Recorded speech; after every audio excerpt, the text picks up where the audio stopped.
Suddenly I'm famous and people know my name. Han er blitt godt vant til at en horde pressefolk, fans og sikkerhetsvakter følger ham døgnet rundt. Men hovedpersonen selv nekter å sammenligne Rybak-hysteriet med et sirkus. Det er helt idiotisk at folk kaller det et sirkus, for det sirkus er sånne elefanter som står på et bein og seler. Jeg var på sirkus her nå på søndag. Så fikk jeg hilse på mange kule folk, og det er... Han sier han er strålende fornøyd med plateanmeldelsen han har fått her til lands, men at Sveriges største avis i dag ga plata strykkarakter og kalte han en fiolinhobbit. Det tar han ikke på vei for. Først så tenkte jeg, ok, kanskje det kommer til å selge veldig dårlig der, fordi kanskje de ikke liker sånn musikk, men så jeg hva anmeldelsen handler om, og smurfehits. Altså det blir bare feil. Det er ikke noe smurfehits der. Med uttalelser som Sorry, altså det er vi spiser rekorder til frokost. Så har mange kanskje spurt seg om Rybak har blitt kjepphøy etter Grand Prix-suksessen. Nei, men jeg er jo litt cocky. Du er litt cocky? Av og til. Av og til så er jeg litt ydmyk, av og til så er jeg litt sint, av og til så er jeg litt glad. Altså, alle mennesker har alle slags... Jeg kan ikke drive og gjemme på de negative sidene mine bare fordi jeg har blitt kjent. Det er jo det, altså nå skal jeg prøve å være tilgjengelig for alle, og da må jo folk vite at jeg ikke er perfekt, jeg heller. I kveld reiser han til Hviterussland for å være dommer i en talentkonkurranse. Og selv om selveste presidenten skal sitte i salen, er det noen helt andre Rybak gleder seg til å se.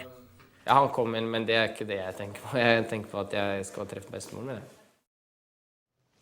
I dag kom Alexander Rybak med sin debutplate. I Norge får den fantastiske kritikker, men i vårt naboland er ikke alle like positive. Nei, en fiolinhobbit med smurfehits, skriver en svensk anmelder. Suddenly I'm famous and people know my name. I got 1,000 girls just waiting and therefore it's a shame. Horder av jenter og horder av presse. Fairytale har klistret seg på manges hjerner. Nå kommer platen med flere selvbiografiske sanger. Så jeg snakker om hvordan mamma advarte meg om at hvis jeg blir heartbroken en gang, så skal jeg bare holde for meg selv. Og det har jeg absolutt ikke gjort. Anmelderne roser albumet. 5er i Aftenposten, 6er i VG. Men så var det svenske Aftonbladet da. I min värld, i mitt tycker jag alla såna låtar som påverkas av såna här bombastiska musikalarrangemang är ganska kast. Och sen skriver han såna här texter som ibland tangerar smurfhits. Larsson mener de norske anmelderne er forblindet av Rybaks suksess. Och det är ju någon sorts patriotism kring allt som blir framgångsrik i Eurovision, och framförallt i Norge verkar det vara väldigt så en liten sjukdom som sprider sig. Rybak selv tar kritikken fra svensken med stor ro.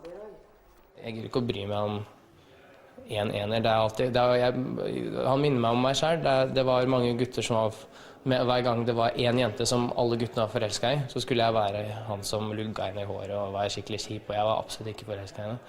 Så jeg tenker på det sånn. Så takket han for seg med noe som selv ikke en svenske kan kalle en smurfehit.